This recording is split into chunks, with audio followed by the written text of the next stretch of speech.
सर्वश्रेष्ठ एक्शन फिल्मों में एक बात तो समान होती है, उनके सभी रोमांचक दृश्यों में बेमिसाल स्टंट शामिल होते हैं। सीजीआई से सजे एक्शन दृश्यों से लेकर कोरियोग्राफ किए गए कार चेस, मुक्केबाजी और तलवारबाजी तक शानदार एक्शन सीक्वेंस फिल्मों की सटीक योजना और असाधारण शारीरिक अभिनय को दर्शाते हैं।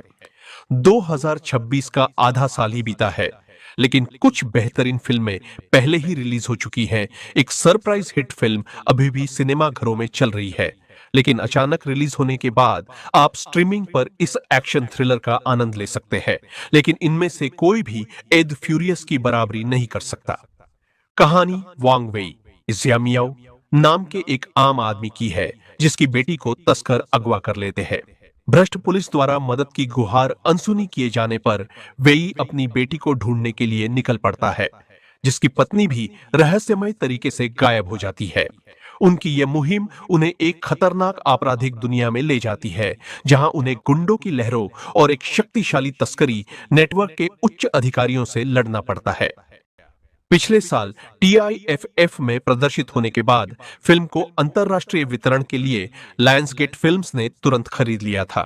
द फ्यूरियस 12 जून को अमेरिका के 1251 सिनेमा घरों में रिलीज हुई और अब तक घरेलू बॉक्स ऑफिस पर $6.4 मिलियन कमा चुकी है। रॉटन टोमेटोज पर 98% रेटिंग के साथ द फ्यूरियस दर्शकों के बीच चर्चा के कारण अच्छा प्रदर्शन कर रही है। द फ्यूरियस एक शानदार और दमदार एक्शन थ्रिलर है, जो मार्शल आर्ट के यथार्थवादी प्रदर्शन, जानलेवा स्टंट और लंबे फाइट सीक्वेंस पर केंद्रित है।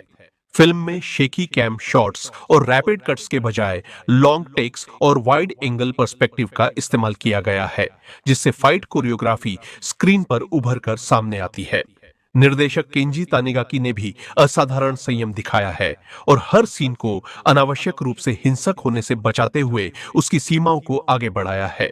लेकिन इसमें कोई शक नहीं कि फिल्म बेहद क्रूर और निर्मम है। इसे कठोर भाषा और खूनी हिंसा के कारण आर रेटिंग दी गई है। द फ्यूरियस कमजोर दिल वालों के लिए बिल्कुल नहीं है। द फ्यूरियस उन लोगों के लिए अवश्य देखने लायक फिल्म है जो आधुनिक एक्शन फिल्मों द रेड रिडेम्पशन और द रेड 2 के प्रशंसक है। इन दोनों फिल्मों को गैरेथ इवांस अपोस्टल हैवोक ने लिखा और निर्देशित है, जिसमें तंग जगहों पर फंसे नायक सशस्त्र दुश्मनों की भीड़ से लड़ते हैं।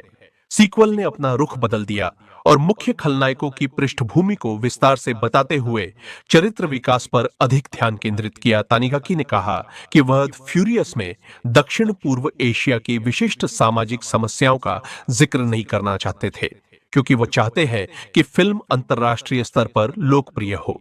उन्होंने यह भी कहा कि फिल्म के खलनायक सचमुच दुष्ट थे, इसलिए उन्होंने उनके कारनामों को मानव तस्करी पर आधारित दिखाया। उन्होंने आगे कहा, कहानी का केंद्र बिंदु एक ऐसा पिता है जिसने अपनी बेटी को खो दिया है। कई फिल्में इस तरह की कहानी है। मुझे लगता है कि बेटी को बचाना एक ऐसा भाव है जिसे दुनिया भर के लोग महसूस कर सकते हैं। इस तरह की कहानी 1950 के दशक से ही वेस्टर्न एक्शन और हॉरर फिल्मों का एक मुख्य विषय रही है। जैसे जॉन वैन की द सर्चर्स सूची काफी लंबी है, लेकिन द फ्यूरियस आसानी से शीर्ष फिल्मों में से एक है।